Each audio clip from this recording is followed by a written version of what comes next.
বিষমুক্ত ফল ও সবজির উৎপাদন বাড়াতে চট্টগ্রামের রাসায়নিক সারের পরিবর্তে ট্রাইকো কম্পোস্ট ও ভার্মি কম্পোস্ট জৈব সার ব্যবহার করছে কৃষকরা। এই সার ব্যবহারে কমেছে পোকার উৎপাতও, কম খরচে বেশি ফলন পাচ্ছে তারা। চট্টগ্রাম থেকে নাসির উদ্দিনের রিপোর্ট।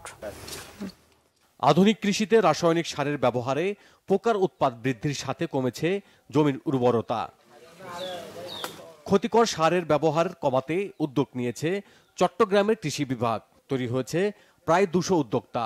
তাদের মধ্যে রয়েছেন রামগড়ের বিদেশ ফেরত মোহাম্মদ খোরশেদ আলম ও আবুল কালাম আজাদ। তৈরি করেছেন জৈব সার, ডার্মা পাউডার, গোবর, কলাগাছ, কচুরিপানা, ডিমের খোসা সহ 13টি উপাদান একত্রে রাখা হয় শেডে। 40 দিন পচন ক্রিয়ার মাধ্যমে তৈরি হয় উৎকৃষ্ট মানের জৈব সার। কিলো গোবর চিংকুচি ব্যবহার করেছি, হাড়গুঁড়া ব্যবহার করেছি, এক্সেল পাউডার ব্যবহার করেছি, তারপরে আমরা এখানে টাইকোডার্মা পাউডারটা ব্যবহার করেছি, তারপরে ব্যবহার করেছি কচুরিপানা, কলা গাছ।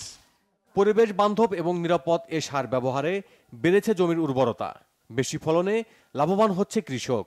বাড়ির কাছে পাইতেছে জৈব সারটা জমিনের খুবই উপকার হয়, এতে ফলন ভালো হয়।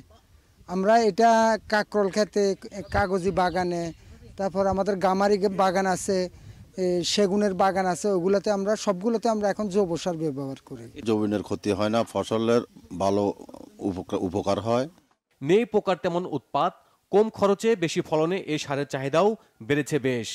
আমাদের পরিবেশের ভারসাম্য রক্ষা করে, পরিবেশের কোনো ক্ষতি করে না এবং জৈবিকভাবে ফসল উৎপাদনের জন্য এই টাইকো কম্পোস্ট অত্যন্ত গুরুত্বপূর্ণ। জমিতে যদি ব্যবহার করা যায় ফসল বৃদ্ধি হবে এবং তার কৃষকের উৎপাদনটা ব্যয় কমবে। সার তৈরিতে সহযোগিতা দিচ্ছে সরকারি বেসরকারি বিভিন্ন সংস্থা। ট্রাইকো কম্পোস্টে 13টি উপাদান আছে, এই উপাদানগুলো অন্য সারে নেই এবং ট্রাইকো কম্পোস্ট মানুষ আগে ব্যবহার করতো না, মানুষ আসলে জানতো না ট্রাইকো কম্পোস্ট কী জিনিস। কৃষকরা মনে করছে যে আমরা এটাই ব্যবহার করব এবং কেমিক্যাল সারগুলো থেকে তারা দূরে সরে আসছে। কৃষি গবেষকরা বলছেন রাসায়নিক সারের ব্যবহার কমে গেলে কৃষিতে যোগ হবে নতুন মাত্রা। Bangla vision news desk.